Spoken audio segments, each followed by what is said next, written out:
So we're here at IHRSA 2018. It's the early morning workout, and we're doing a special episode this year. What we thought we'd do is, because we get to meet so many different people from so many different countries, and we have some really valuable conversations, what we decided to do for this podcast or this session is we came up with a bunch of questions that were really, I guess, important and pressing questions that we thought we wanted to know the answer to, and we thought it'd be valuable if you guys knew the answer to. So we got everybody together. We got people from different countries, from Asia, from Central Europe, from the Middle East, from North America. And we asked them all a bunch of questions about what's going on in the industry, what their thoughts were about what was happening in their market. And we kind of strung it all together, and we created a sort of a special podcast that combines all their questions and answers. So I think you'll really get some value out of this, because it's a unique opportunity to speak to so many people that don't normally come together in one place. IHRSA is an amazing opportunity to meet all those people. I guess it's one of the biggest, most prominent fitness shows or commercial fitness shows in the world at the moment. And this year it was bigger than ever. So really hope you enjoy the episode that we put together. Please give us your feedback, please comment. We rely on these comments, we rely on you telling us if you like it or not to help us know if we're going in the right direction and to encourage us to do more. So hope you enjoyed it. Let us know what you think. Thanks very much.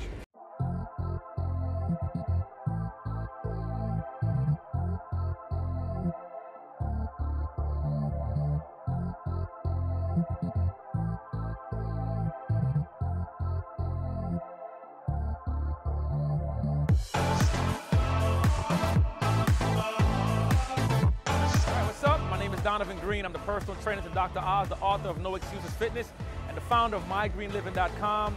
Hi, I'm David Weck. I'm the inventor of the Bosu Ball, and I'm the founder of Weck Method. This is Tamer Elguindi, Senior Vice President for the UFC Gym and head of the UFC Gym University. I'm Richard Ernie. I'm the National Program Director for Midtown Athletic Clubs here in America.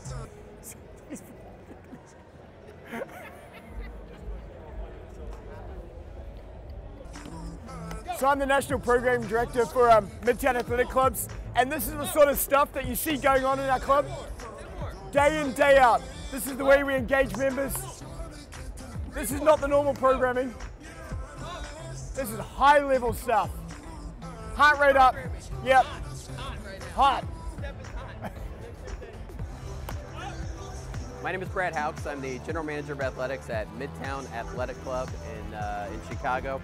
Hey guys, my name is Michelle Delcart here at IHRSA in 2018. Hi, my name is Brian. I am the co-founder of a workout bar in San Diego. My name is Irina Kutina, and I'm from Moscow, Russia, and I'm founder and the CEO of Encore Fitness Moscow. Hi, I'm Derek Gallup. I'm the Executive Vice President of Fitness for New Revolution Ventures. It means I get to oversee the personal training programs for Crunch, UFC Gym, Steve Nash Fitness World in Canada. In addition, I'm the chairman of IHRSA, and really what motivates me is sort of the big, hairy, audacious goal for IHRSA, which is to be the primary resource to reverse the global physical inactivity epidemic. And that just speaks to me because I know how much better people live when they take fitness and wellness into their life. So I'm here at IHRSA, the convention. I'm always trying to find new ways to get my clients to feel like they hate me. I'm always trying to find new connection with new owners, new inventions, trying to see the latest tools out there, what's going to work, what's not going to work, what am I behind on, how can I get my mind to really grow and expand so I can take that same knowledge and pass it on to my clients. I'm here at the IHRSA trade show in San Diego, California. I've been doing IHRSA since the year 2000. I come every single year, and this year is a very big one. As the economy goes, as IHRSA goes. So this is a great show. Lots of very interesting things here, very interesting people. This is my possibly more than 20th visit every year for more than 20 years, watching and looking for some new ideas and meeting very professional and nice people from my industry. This is my life, you know, so fitness is my life, and I like to meet people from all over the world. I've been coming to IHRSA for more than 20 years, and I always like to see the future of the industry, what will be out there on the floor and in the health clubs in the next 12 to 18 months. I am at IHRSA to see all the super cool stuff. This has been This has probably been my favorite trip to IHRSA in terms of the trade show. I've had so much fun at the trade show this year. So many cool things. We've had an absolute blast jumping on stuff, playing with different toys. It's really been a terrific visit.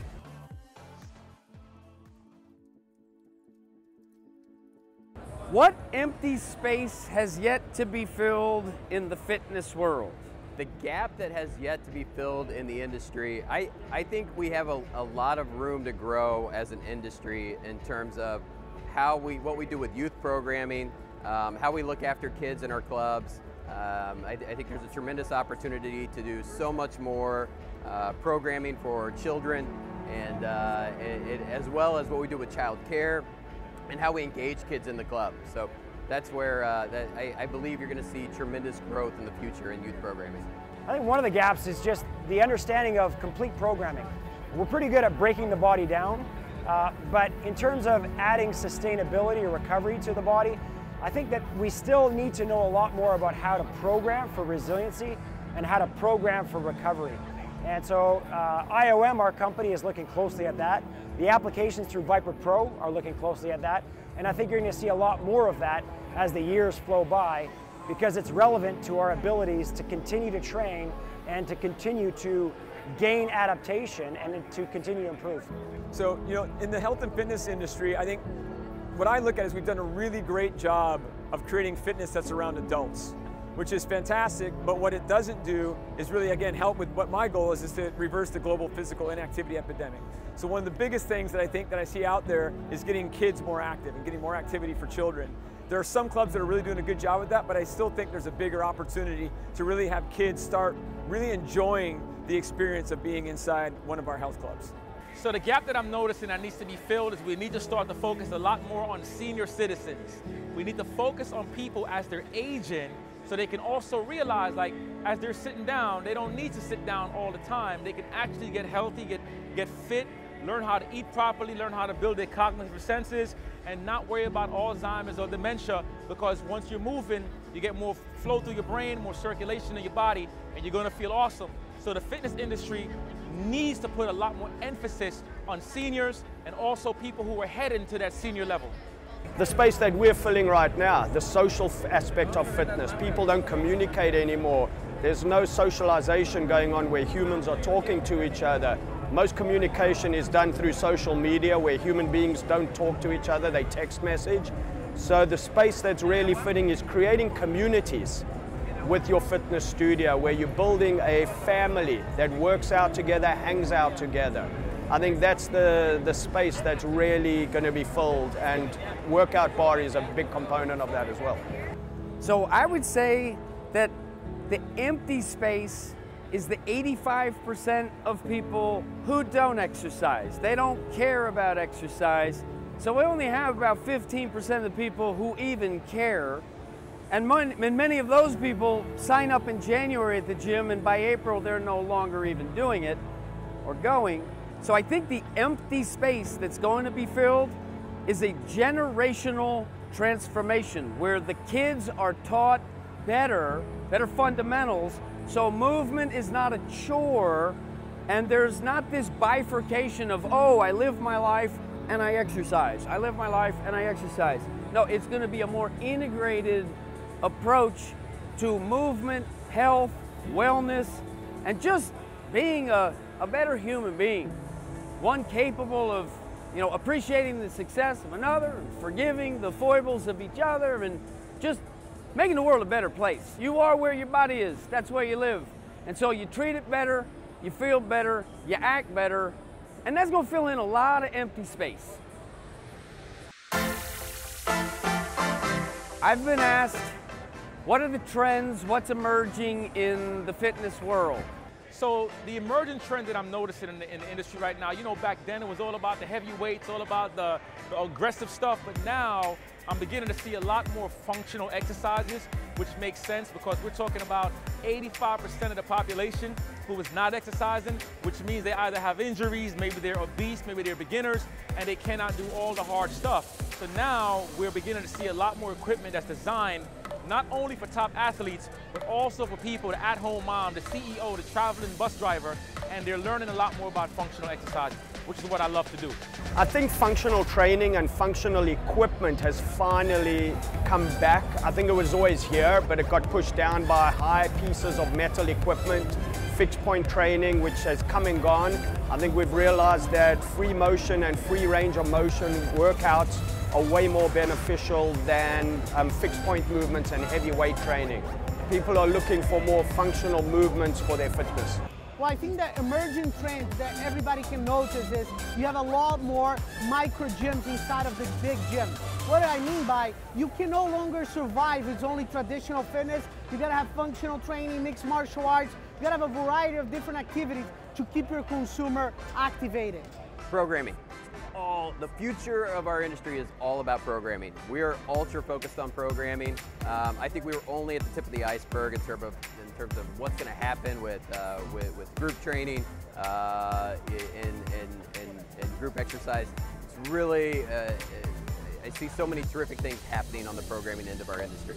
You know, we're looking at what's new and exciting. I'm seeing a lot of virtual out there at the moment, which I think is great.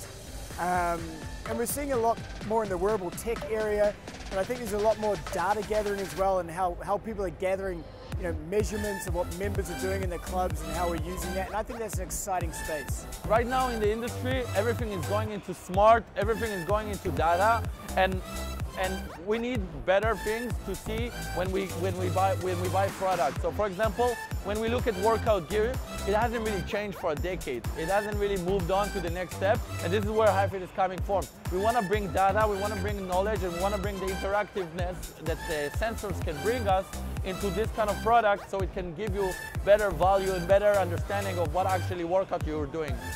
So, you know, the trends that we're seeing happening, one is obviously technology, and how do you kind of incorporate, you know, a live experience and a virtual experience, and also kind of keeping track of data, whether it's biometrics, whether it's data around what you do from your workouts. We're just seeing that work its way in. I don't know that anybody's solved the actual answer and how you put it together, but it's definitely something that we're working and constantly testing to be at the tip of the spear. Hey, I hope you enjoyed this podcast. If you did, then please go over to iTunes and subscribe to the Escape Your Limits podcast. Leave a review, leave a comment. It really would help us a lot to continue to keep these going.